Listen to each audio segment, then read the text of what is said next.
బట్టి చెబుతారు. సార్ లేకపోతే ఈ ఈ శ్లోకం వరకు ఏమైనా యాడ్ చేస్తారా సార్? ఈ 2 శ్లోకాల్లో మనకి ఇదే ఇంద్రియాలను మనం నిగ్రహించుకోవటం ఒకటి, తర్వాత ఈ ప్రియమైన విషయాలు నిన్న మాట్లాడుకున్నాం మనం. తాబేలు గురించి దీని గురించి కూడా నిన్న మాట్లాడుకున్నాం. అవయవాలు అనేది, స్పందన అనేది మనకి ఉన్న ఒక వెసులుబాటు ఏంటంటే, ఏలికి దెబ్బ తగిలితే ఏలు ఒక్కటే మనం ముడుచుకుంటాం, కాలుకి దెబ్బ తగిలితే కాలు ఒకటే ముడుచుకుంటాం. అట్లా కానీ తాబేలుకి వచ్చి ఏమాత్రం శబ్దం వచ్చినా కూడా మొత్తం అవయవాలన్నీ లోపల ముడుచుకుని వెళ్ళిపోతుంది. అట్లాగే ఇక్కడ మనకి చెప్పేది ఏది కూడా మన స్పందన అనేది పూర్తిగా శారీరకంగా, మానసికంగా అన్ని చోట్ల ఉండాలి. మన మెదడు, మన మాట, మన శరీరం యొక్క మన బాడీ లాంగ్వేజ్, ఇవన్నీ మనం దానికి సంబంధించి ఉండాలి. అంతేగాని మనం నేను ఇవాళ ఉపవాసం ఉన్నాను అని చెప్పి కిచెన్లో నుంచి మంచి మసాలా వాసన ఏదైనా వచ్చిందనుకోండి, లోపలికి వెళ్ళి ఏం చేస్తున్నావు ఏంటి అని ఆలోచన ఒకటి, మాట ఒకటి, పని ఒకటి, అలా కాకుండా అదే మనసా వాచా కర్మణ అనేది దానికి మనం అదే అనమాట. మన మనసులో ఉన్నదే మన మాటలో రావాలి, అదే మనం చేయాలి. అది కాకుండా మనం దేనిపాటికి దానికి నేను ఉపవాసం ఉన్నా పొద్దున్న నుంచి సాయంత్రం దాకా అదే చెప్పుకుంటే ఉపయోగం లేదు. కానీ ఆలోచన మాత్రం వాటి మీద ఉంటది, రంగు మీద, రుచి మీద, అట్లాగా. అదే కదా, అంతవరకు అది సెకండరీ స్టేజ్. అసలు ముందు ఏదైనా ఇవాళ నేను ఉపవాసం ఉన్నా నన్ను మాట్లాడచ్చు, ఇవాళ నేను ఉపవాసం ఉన్నా నేనేం ముట్టుకోను. అసలు అందుకే సార్ మాక్సిమం ఉపవాసం ఉన్నప్పుడే ఈ మౌనం కూడా చేస్తారు సార్. మన వేణి గారిలో చూడండి ఎంత సిన్సియర్గా సాటర్డే మాట్లాడు. అట్లా మనం మాట్లాడకపోవటం, మౌనం అనేది, ఉపవాసం అనేది, ఏదైనా సరే మన రోజు చేసే పనిని మనం మళ్ళీ చేయకుండా మన మనస్సుని మన కంట్రోల్లో పెట్టుకొని మన నియంత్రణలో, ముక్కు వాసన ఏది తగలకుండా, రసజ్ఞ అంటే రసాన్ని పీల్చడం అంటే ఏదో మనం మామిడి పండులోంచి రసం పీల్చినట్టు కాదు. మనం మామిడి పండు కనపడినా కూడా ఎంత చక్కగా పసుపచ్చ రంగులో ఉండి అది ఎంత ఊరిస్తున్నా కూడా మన చూపు దాని వైపు వెళ్లకుండా, మన మనసు దాని వైపు వెళ్లకుండా, మన నాలిక దాని రుచిని ఫీల్ అవ్వకుండా, అంటే దాని వైపు వెళ్ళినా కూడా మనం కంట్రోల్ చేసుకునే కెపాసిటీ. అదే ఇవన్నీ చేయకుండా నువ్వు కంట్రోల్ చేసుకోగలిగితేనే నీకు ఆ ఇంద్రియ నిగ్రహం అనేది వస్తుంది. ఎందుకంటే 2 పార్ట్లు ఉన్నాయి ఇక్కడ. మనం జితేంద్రియుడు, ఇంద్రియ నిగ్రహం 2 ఉన్నాయి. ఇంద్రియాలని నిగ్రహించుకోవటం ఒక పద్ధతి అయితే ఒకటైతే, ఇంద్రియాన్ని జయించడం రెండోది. 2 ఒకటి కాదు. ఇంద్రియాన్ని నిగ్రహించుకోవటం అనేది 100% సార్. 2 వెర్షన్స్ ఉంటాయి, బాగుంటాయి కూడా. ఆ టేస్ట్ ఎంజాయ్ చేసినప్పుడు తెలుస్తుంది, హ్యాండిల్ చేసినప్పుడు అన్నట్టు. ఇంద్రియాలని నిగ్రహించుకోవటం అంటే మనం ఆ పని చేయకూడదు అని చెప్పి చేయదలుచుకోకుండా మన మనసు కంటకుండా మనం బయట తీసుకొని కూర్చుంటాం. ఇంద్రియాన్ని జయించటం అంటే అది ఎదురుగుండా పెట్టినా మనకు అసలు దాని గురించి మనకి ఎటువంటి ఫీలింగు లేకుండా ఉండటం, వ్యామోహం లేకపోవడం దాని మీద. మన మనసు దాని మీద పోకూడదు. అక్కడ ఉంది, వాళ్ళు తింటారు, మనకు సంబంధం లేదు, అది మనది కాదు, మనం తినం కదా. ఇప్పుడు నాన్ వెజిటేరియన్ నేను తిన్నప్పుడు దాని వాసన ఉన్నా, కలర్ ఉన్నా, ఏదున్నా నాకేం పట్టదు. అసలు నాకు దాని గురించి మైండ్లోకి వెళ్ళదు. నేను తిన్నా కదా, నాకెందుకు. కానీ తినేవాడు దాని గురించి ఆలోచించకుండా ఉన్నప్పుడే ఆ నిగ్రహం అనేది వస్తుంది. తర్వాత దాన్ని ఎదురుగుండా పెట్టిన దాని గురించి పట్టించుకోకుండా, దాని రుచి, వాసన ఇవన్నీ లేకుండా ఉన్నప్పుడు జయించడం వస్తుంది. లేకపోతే ఇంకొంచెం మసాలా వేస్తే బాగుండేదేమో, ఇంకొంచెం కాశ్మీరు మిర్చి పౌడర్ వేస్తే ఎర్రగా రంగు వచ్చేదేమో మంచిగా, ఇట్లా ఇవన్నీ మనసులోకి వెళ్ళకూడదు అనమాట. మనం వస్తువుని వస్తువులాగే చూడాలి, కానీ ఆ వస్తువులోకి మనం కనుక ఇన్వాల్వ్ అయితే మనకు ఆ ఇంద్రియ నిగ్రహం కానీ ఇంద్రియాన్ని జయించడం అనేది కానీ జరగదు.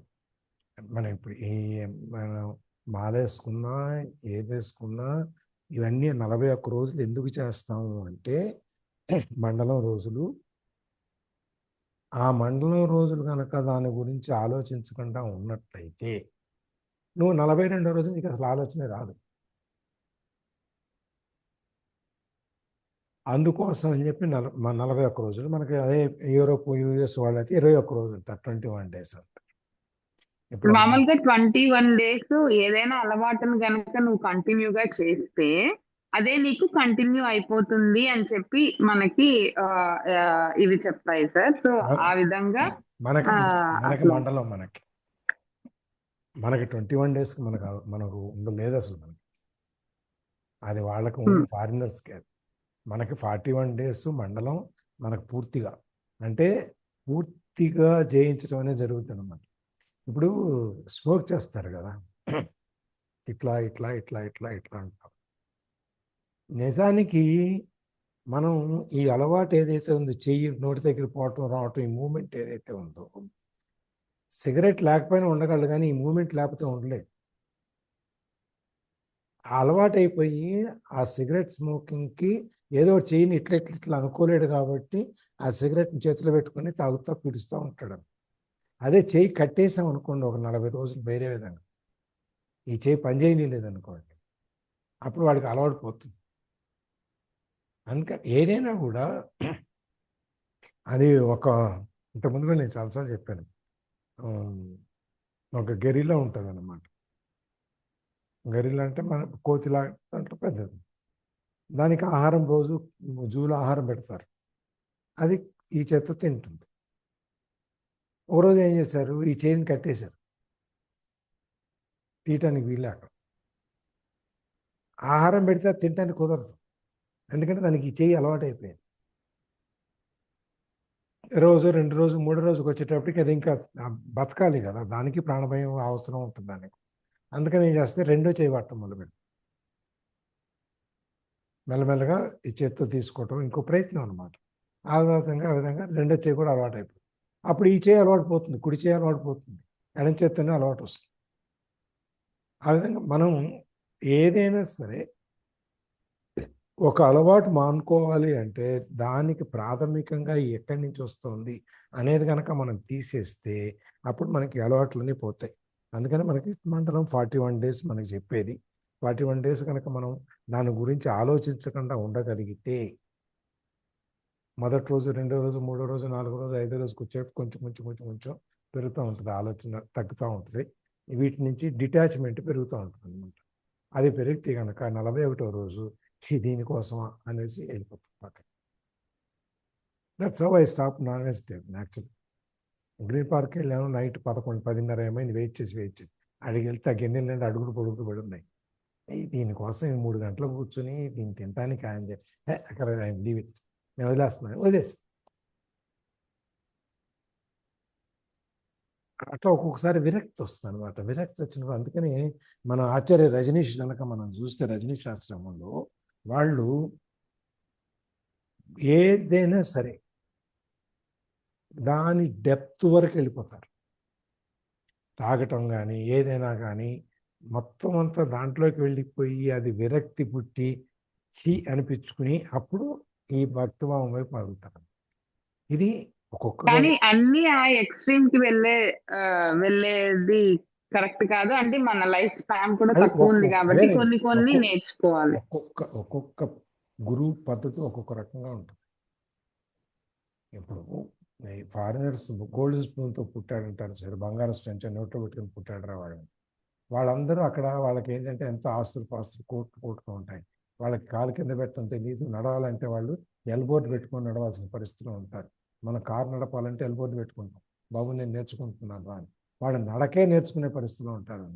అది చివరికి వాళ్ళకి ఏదైనా విరక్తి పుట్టి, ఈ డబ్బు, ఈ మీటింగ్లు, ఈ గోల ఇవన్నీ చూసి విరక్తి పుట్టి నాకు వద్దు అని చెప్పేసి వచ్చేసి చేరతారు ఇక్కడ పునరు రజనీష్ శాస్త్రి. అదే మన ఈయన దగ్గర జగ్గు స్వామి దగ్గరికి వెళ్ళి అనుకోండి, ఆయన ఇంకో పద్ధతిలో చెప్తారు.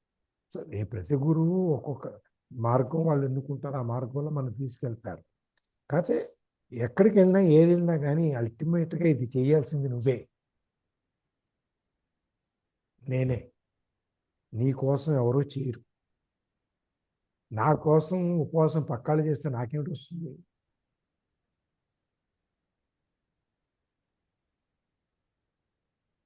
జ్యోతి ఉపవాసం చేస్తే నాకేమిటి వస్తుంది?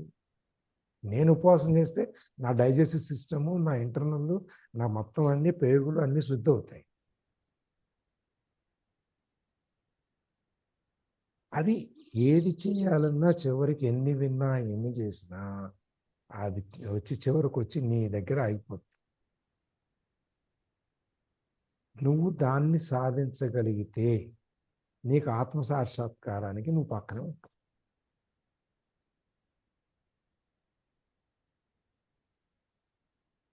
అది ఆత్మసాక్షాత్కారం కావాలి, నిన్ను నీలో నువ్వు చూసుకోవాలి అంటే ముందు నిన్ను నువ్వు శుద్ధి చేసుకోవాలి. శుద్ధి చేసుకోవడం అంటే రోజు ఒక సోప్ 1000 రూపాయలు కాస్ట్లో ఉన్న సోప్ పెట్టి రుద్దుకోవటం కాదు. నువ్వు ఎటువంటి వస్తువుని, ఎటువంటి నీకు ఇష్టమైన దాన్ని నీ ఎదురుగుండా పూజా హెగ్డే వచ్చి నిలబడినా కూడా నువ్వు స్పందించకుండా ఉండగలగాలి. నీకు అసలు ఒక నార్మల్ రోడ్డు మీద పోయే వాళ్ళని ఎట్లా చూస్తాం, వాళ్ళని కూడా అట్లాగే చూస్తాం. మాదిరి మన మనసు మనం పెట్టుకోగలిగి ఉండాలి. అప్పుడు నువ్వు ఎప్పుడైతే స్పందన లేకుండా ఉంటావో ఆ రోజున నీకు ఇంద్రియ నిగ్రహం అనేది వస్తుంది.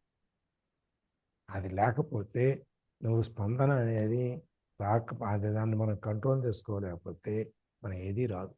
అయితే ఇవన్నీ ఎందుకు అంటున్నాం అంటే ఇంత అన్నప్పుడు అంటే ఒక జ్ఞానం తెలుసుకోవటం, ప్రయత్నిస్తే అవుతుంది, కానీ అది కష్టం నీకు తెలిసినప్పుడు దానికి తగ్గట్టు నువ్వు ప్రయత్నిస్తావు. అది తెలుసుకోవాలి కదా. ఇప్పుడు మనం తెలుసుకున్నాక ఇది చేయకూడదు అని ప్రాక్టీస్లోకి 10 విషయాలు వినగా 10 సార్లు ఒకటి ఎక్కడో సగం గుర్తుంటుంది. ఆ సగంలో సగం మనం ప్రాక్టీస్లో తీసుకొస్తాం. అట్లా ఒక్కొక్కటి ఒక సగం నుంచి 30 నుంచి 1 ఆ విధంగా మనం మన ఈ శుద్ధి కార్యక్రమాన్ని లేదంటే మన ఆత్మసాక్షాత్కారానికి వెళ్ళే దారి మనం చూసుకోవటం. ఆత్మసాక్షాత్కారం అంటే ఏంటి? ఆత్మ ఎక్కడుంది? మనలోనే ఉంది కదా. మనలో ఉన్నదాన్ని మనం చూసుకోవడం. దేవుడు ఎక్కడ పెట్టలేదు, మన లోపలే పెట్టాడు. మీరే ఎత్తుకుంటారా అని మనం చంకలో పెట్టుకొని ఊరంతా ఎత్తుతుంటాం. గుళ్ళు గోపురాలు వెళ్ళాలి, వెళ్ళొద్దని నేను అంటలేదు. అవన్నీ తిరుగుతూ ఎక్కడ ఉంది ప్రశాంతంగా ఎక్కడ ఉంటాం అని చెప్తూ ఉంటాం. ఎక్కడ ఉన్నాం, మన మనసులోనే ఉంటుంది. దాన్ని మనం పెట్టుకోవాలి. అది అక్కడ పట్టుకోవాలి. దాన్ని ఆ ప్రారం పట్టుకుంటే మిగిలినవన్నీ ఆటోమేటిక్గా వచ్చేస్తాయి అన్నమాట. ఈ 2 శ్లోకాల్లో కూడా ఇంద్రియ నిగ్రహము, రస జ్ఞానము, ఈ రసాన్ని ఆస్వాదించటము, ఈ రెండిట్లో కూడా మనకి వచ్చేది అదే. ఏదైనా దాన్ని ఒక పరిమితమైన స్టేజ్ వరకు తీసుకుంటే అది బాగానే ఉంటుంది. అది దాటితే అది మీకు ఉపయోగం ఉండదు. మన ఇంద్రియ నిగ్రహాన్ని అనేది అంత తేలికైన విషయం కాదు. మనం అందుకని కాశీకి వెళ్ళినప్పుడు మనం బీరకాయలు దొండకాయలు కాకుండా అరిషడ్ వర్గాల్లో ఒకదాన్ని వదిలి రమ్మని చెప్పేది. ఇప్పుడు ఒక విధంగా చెప్పాలంటే లక్ష్మణుడు జితేంద్రియుడు అంటే ఎట్లా అయ్యాడు? ఎందుకయ్యాడు? ఆయన కోపం ఎక్కువ. ఆయన చాలా కోపం ఆయనకి. అయితే అది ఎక్కడ ప్రదర్శించాలో అక్కడే ప్రదర్శించాడు, కానీ కోపాన్ని ఆయన రూపంగా చేసుకోవాలి.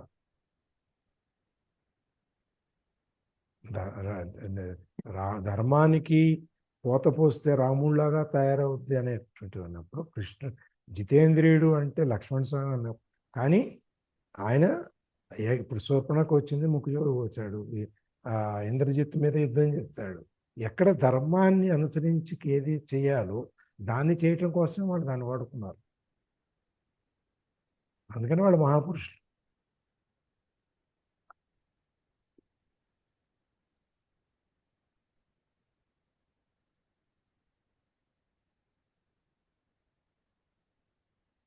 మనం అలవాటు చేసుకోవాలి, ప్రాక్టీస్లో తెచ్చుకోవాలి. ఎదురుగుండా వస్తూ ఉన్న దాని మీద మనం స్పందించము. అది లేకుండా ఉన్నప్పుడు మనం ఈ స్థితప్రజ్ఞత అనేది ఏదైతే ఉందో దానికి జరగలుగుతుంది. ప్రాక్టీస్ చేయాలి. ఏదైనా చేయకుండా ఏది రాదు. సార్, అయితే ఇది 60th సింపుల్ గా ఫినిష్ చేసేయమంటారా? ఇంకెందుకు, అయిపోయింది 6:30. శ్లోకం చదివేసావు అంతే ఇక. ఆ, నువ్వు మళ్ళీ మంగళవారం చెప్తుంది అది కావాలంటే. అంటే అప్పుడు ఇది చెప్పమంటారా ఇంకా వదిలేయమంటారా? ఇంకా టైం అయిపోయిందిలేమ్మా, సరిపోదు. మళ్ళీ ఇప్పుడు మొదలు పెడితే ఇప్పుడు కాదు సార్, మంగళవారము దీని మంగళవారం నుంచి చెప్పండి స్టార్ట్ మీకు. చేయమంటారా? ఓకే, ఇప్పుడు లేకపోతే మంగళవారం మీకు ఓకే నెక్స్ట్ అయితే వెళ్ళిపోతాం. మంగళవారం చెప్పండి. జ్యోతి, నువ్వు ఎప్పుడు ప్రిపేర్ అయిపోయి ఉంటే నేను చెప్తాను అనిపిస్తే మార్నింగ్ అనౌన్స్ చేసేయచ్చు, నేను చెప్తాను ఈ రోజు అంతే. క్లాస్ అని. No problem. స్టార్ట్ చేసేయండి, ఏం అంతే. ప్రాబ్లం. నా- ఆహా, బుక్ అలా రీడింగ్ కాదు సార్, రెగ్యులర్ ఇది వెళ్ళిపోతుంది కాబట్టి ఆ, సావిత్రి దీని గారు నుంచే మీరు స్టార్ట్ ప్రిపేర్ అవ్వాలి. ఉమ్. జ్యోతి, ఇది చెప్పాలా వద్దా అనే కదా, దీని నుంచి స్టార్ట్ దీని చేయండి. నుంచే అంతే, స్టార్ట్ చేయండి. అయిపోయింది. ఇప్పుడు మనం చెప్పలేదు కదా, ఊరికి చదివారు అంతే కదా. ఉమ్, దాని నుంచి స్టార్ట్ చేయండి. 57, 58 ఇప్పుడు చేయండి. 58, 59, ఉమ్, 60 నుంచి స్టార్ట్ చేస్తాం. sure sir. మీ క్లోజింగ్ ప్రేయర్. योगीशं सच्चिदानन्दं वासुदेवं व्रजप्रियं धर्मसंस्थापकं वीरं कृष्णं वन्दे जगद्गुरुं श्रीकृष्णं वन्दे जगद्गुरुं सर्वं श्रीकृष्णार्पणमस्तु. మనకి ఏంటంటే ఏది చూసినా మన మనసులో వికారం అనేది రాకూడదు. అది రానప్పుడు మనం ఆ రైట్ మార్గంలో ఉన్నట్టు అన్నమాట, సరైన మార్గం. ఈ సెకండ్ దానికి ఎగ్జాంపుల్ గా నేను ఏం చెప్పాలనుకోవట్లేదు, ఎందుకంటే మేడం సావిత్రి మేడం నిన్న చెప్పిన కథే దీనికి ఎగ్జాంపుల్. మనం పూర్తిగా విన్నాం కదా, ఆయన ఇంద్రియ నిగ్రహణ లేక ఆయన మళ్ళా వెళ్ళి పెళ్లి చేసుకొని అంతమంది చెప్పాల్సిన అవసరమే లేదు. 60th శ్లోకానికి ఫుల్ నిన్నే అయిపోయింది డిస్కషన్. సో నిన్నే చెప్దాం అనుకున్నాను, సరే నిన్న నేను చెప్పేస్తే మళ్ళీ నాకు ఈరోజు ఏం ఉండదు అని చెప్పి నేను చెప్పలేదు. అందుకే నిన్ను గమ్ముగా నోరు మూసుకొని కూర్చున్నాను అనమాట. సో ఈ 60th శ్లోకానికి ఎగ్జాంపుల్ గా నిన్న క్లాస్ ని మీరు ఇంకొకసారి వినగలిగితే, ఈ ఇంద్రియ నిగ్రహణ ఒక్కటి మిస్ అయిన వల్లనే ఆయన మొత్తం లైఫ్ అయిపోయింది అనమాట. సో మనకి అన్నన్ని ఏళ్ళు లేవు, వాళ్ళకంటే అన్నన్ని ఏళ్ళు ఉన్నాయి. సో మనం దాంట్లోకి వెళ్ళకుండా మనకు ఉండే దాంట్లో మనం సర్దిపెట్టి చూసుకోవాలన్నమాట. అది అన్నింటినీ ప్రతి ఒక్కదానికి కూడా ఆ ఎడ్జ్ అనేది చూసామనుకోండి, మళ్ళా మనకి బ్యాక్ వచ్చేస్తాం. కానీ ఆ ఎడ్జ్ చూడాలి అని అనుకుంటే చాలా టైం పట్టేస్తుంది, చాలా టైం వేస్ట్ అవుతుంది. సో కొన్ని అనుభవపూర్వకంగా కూడా తెలుసుకోవాలి. आपका ग्लासेस लेके आ रहा हूँ.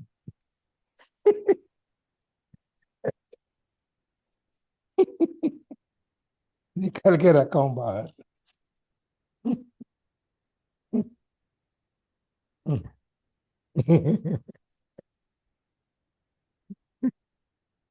ఓకే, ఇంకా ఎవరైనా ఏమైనా యాడ్ చేస్తారండి? ఓకే, ఠీక్, థ్యాంక్ యూ. ఓకే, ఎవరికైనా డౌట్స్ ఉన్నాయా? డౌట్స్ ఉందా? క్లోజ్ చేద్దాం.